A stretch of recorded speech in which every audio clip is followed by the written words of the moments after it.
And if beauty is terror, said Julian, then what is desire?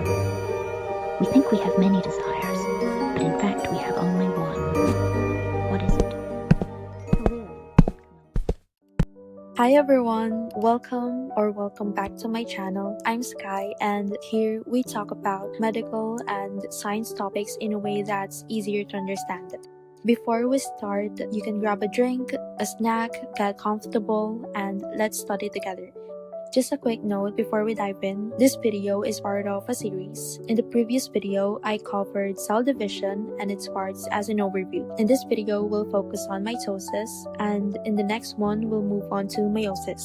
So yes, in today's video, we're going to talk about mitosis. If you've ever wondered how our body grows, heals wounds, or replaces old cells, the answer is largely because of these processes. Don't worry if some of these terms sound intimidating. We'll go through them step by step and use simple examples along the way. So let's get started. Let's start with the basics. What exactly is mitosis? Mitosis is a type of cell division that happens in somatic cells, which are the cells that make up most of our body. Its main job is to produce two genetically identical daughter cells, which helps our body grow, repair itself, and replace old cells. Some examples of cells that regularly undergo mitosis include skin cells, hair follicle cells, nail-forming cells, and cells lining the inside of the mouth. These cells are constantly being replaced, so mitosis keeps producing new copies of the same type of cell. And since mitosis produces identical cells, that's actually why tissues like your skin stay consistent and look smooth. The cells being replaced are basically copies of the old ones, so everything stays uniform. A simple way to picture mitosis is photocopying a document. You start with one original copy, and after making a photocopy, you get another copy with exactly the same information. So what happens after mitosis? One parent cell divides and forms two daughter cells. These daughter cells are genetically identical to each other and to the original parent cell. They also keep the same chromosome number. In humans, that means the chromosome number stays the same before and after mitosis. You can compare this to duplicating a file on your phone. The copy has the same information as the original file.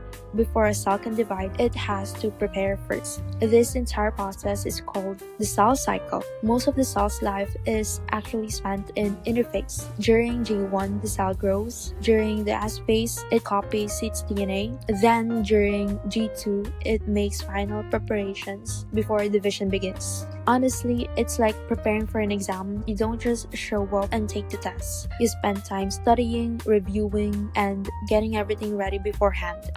The cell cycle also contains checkpoints. These checkpoints help ensure that the DNA has been copied correctly and that the cell is actually ready to divide. You can think of checkpoints as security guards. Before someone enters an important area, security checks if everything is okay. If there's a problem, they stop the person from moving forward. Cells do something very similar. Now, we're getting to the part that most students memorize, the stages of mitosis. There are four main stages: prophase, metaphase, anaphase, and telophase. After those stages, cytokinesis completes the process. Instead of just memorizing the names, let's focus on understanding what's actually happening in each. The first stage is prophase. During prophase, the chromosomes condense, which means they become shorter, thicker, and easier to see under a microscope. At the same time, the nuclear membrane begins to break down and spindle fibers start to form.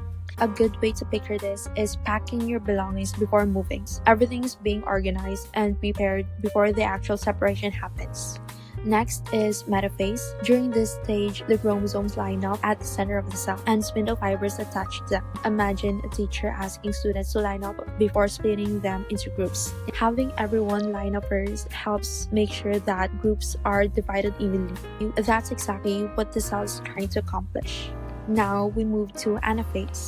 This is the stage where sister chromatids are now separate and move toward opposite sides of the cell. One easy way to visualize this is a zipper being pulled apart. Once the zipper opens, each side moves away from the other while still matching perfectly.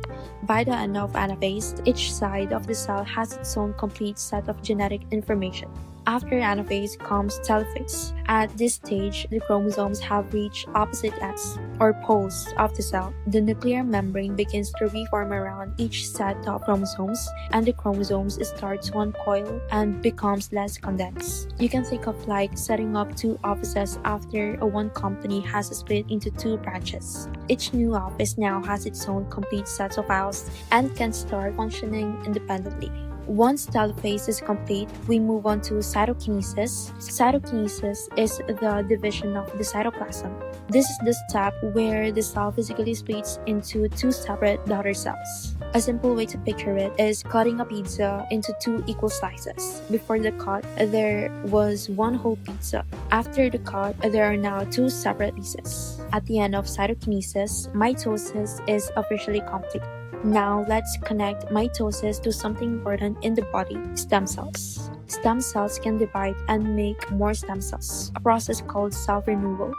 They can also develop into specialized cells such as muscle cells, blood cells, or nerve cells. Progenitor cells are similar, but they have fewer options and are already committed to becoming certain types of cell. A good comparison is a student choosing careers. Stem cells are like students who can still choose from many different career paths, while progenitor cells have already selected a specific field. Not all cells divide at the same speed. Skin cells and blood cells divide frequently because they are constantly being replaced. Neurons or nerve cells divide rarely. The body also uses growth factors or other signals to control when cells should divide. You can think of skin cells as members of a maintenance team that are always repairing or replacing damaged parts, while neurons are more like long-term employees who stay in the same position for years. Sometimes the controls that regulate cell division stop working properly. When this happens, cells can begin dividing uncontrollably, forming a tumor. Benign tumors usually stay in one location and do not spread. Malignant tumors, on the other hand, can invade nearby tissues and spread to the other parts of the body. These are considered cancerous. Imagine a factory that keeps producing products without anyone monitoring it. Eventually, production gets out of control and creates problems. That's similar to what happens when cells divide without proper regulation. Scientists have discovered that certain genes regulate cell division. Oncogenes encourage cells to divide, while tumor suppressor genes help slow down or stop division when necessary. A simple way to remember this is by thinking about a car. Oncogenes are like the gas pedal, while tumor suppressor genes are like the brakes. If the gas pedal gets stuck or the brakes stop working, controlling the car becomes difficult. The same idea applies to cell division. Another important process is apoptosis, which is programmed cell death. Even though the term sounds negative, apoptosis is actually beneficial because it removes damaged, old, or unnecessary cells. This helps maintain balance and keeps the body functioning properly. You can think of apoptosis as the body's cleanup crew. Instead of letting damaged cells stay around and potentially cause problems, the body safely removes them. If you've made it this far, great job. Let's quickly review what we've learned today. Mitosis is the process that produces two genetically identical daughter cells. It occurs through four main stages: prophase, metaphase, anaphase, and telophase. The process is completed by cytokinesis, which physically separates the two cells. We also learned that cell division is carefully regulated through checkpoints and special genes. When these controls fail, diseases such as cancer can develop. Understanding mitosis is important because it's one of the fundamental processes that allows our bodies to grow, repair damage, and maintain healthy tissues. And that's the end of today's video. I hope this lesson make mitosis a little easier to understand. If you found this video helpful, don't forget to like, subscribe, and turn on notifications so you won't miss future medical videos. Thank you so much for spending your time learning with me today. This is Skye, and I'll see you in the next video.